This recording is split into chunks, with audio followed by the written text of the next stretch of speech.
Hi, my name is Emily, and I need to get something off my chest, something I've kept buried for far too long. Before you judge me, I only ask that you hear my story. I never imagined my life would take the turn it did. I still struggle to understand how everything spiraled so quickly.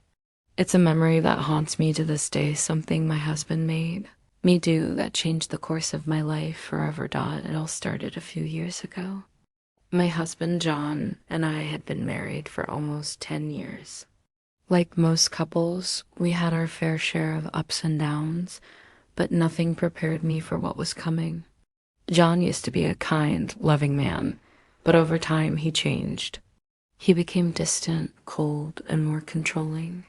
He stopped being affectionate, and our conversations became mechanical. I told myself it was just stress from work, but deep down, I knew something wasn't right. Then one evening, everything changed. John came home with an odd energy. He was unusually upbeat, almost too cheerful, but there was something unsettling in his eyes. We had dinner like usual. I was just about to clear the dishes when he asked me to sit down. His voice was serious. My heart started to race. "I've been thinking," he began, not meeting my gaze. "There's something I need to share with you." I nodded, bracing myself. He continued, "I've been feeling bored. I think it's time we try something different to spice things up." I thought maybe he was talking about a romantic getaway or even couples therapy, but what he said next shattered me. "I've arranged for us to meet two men. They're coming over this weekend." I blinked, confused. "What do you mean, two men?" "They're friends of mine," he said casually. "We're all going to spend the night together." The words didn't register at first. I felt sick, like the floor had been ripped out from under me. "This isn't us, John," I said, my voice trembling. "Why would you even suggest something like this?" "This is happening," he snapped. "It's something I want, something we need." I told him no, firmly. I thought that would be the end of it, that he would come to his senses. But it wasn't.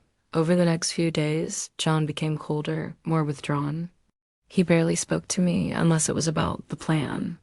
He stayed out late, gave vague answers, and the tension in our home grew unbearable.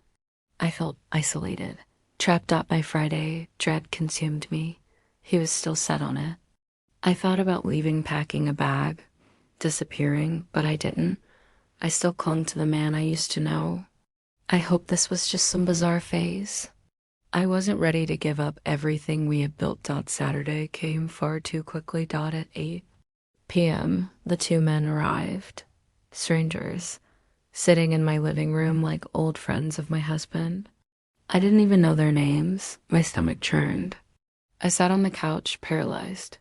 Their eyes occasionally landed on me, and I felt like I couldn't breathe. Then John leaned over, placing his hand on my knee. "Rachel, it's time." I froze. Every part of me screamed to run, but I couldn't move. "Please," he whispered. There was desperation in his voice, not just insistence. For a second, I saw a flicker of the man I used to know. But I also saw something darker. This wasn't just about a fantasy. It was about control, power, something deeper I couldn't fully grasp. But that didn't make it right. "I can't do this, John," I whispered, voice breaking. "This isn't who we are." He sighed, rubbed his temples in frustration. "You think I want this? I'm doing this for us." "No," I said firmly. "You're doing this for you. You've changed, John. This isn't about love anymore. It's about control." He clenched his jaw, stood up, pacing the room like a man unraveling. One of the men, let's call Marcus, finally spoke up. "If this isn't happening, we should probably leave." For the first time, I really looked at him. He wasn't what I expected, calm, respectful even, not a monster. But that only made things more confusing. These weren't predators. They were people. And somehow that made it worse. I still didn't move.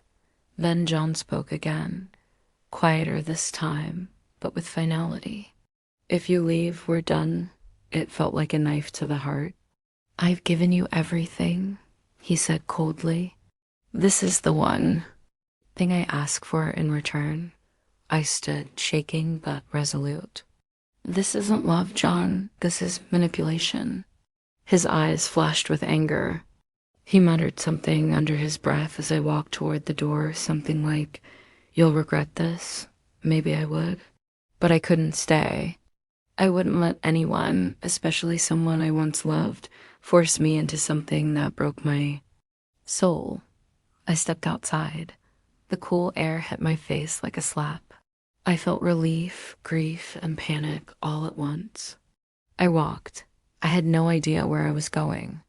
My thoughts were a blur. Eventually, I found myself on my best friend Sarah's doorstep. She opened the door, saw my tear-streaked face, and pulled me into a hug. No questions. Just love. I stayed with her for days, trying to make sense of it all. I missed John. That was the hardest part, but I knew I couldn't go back.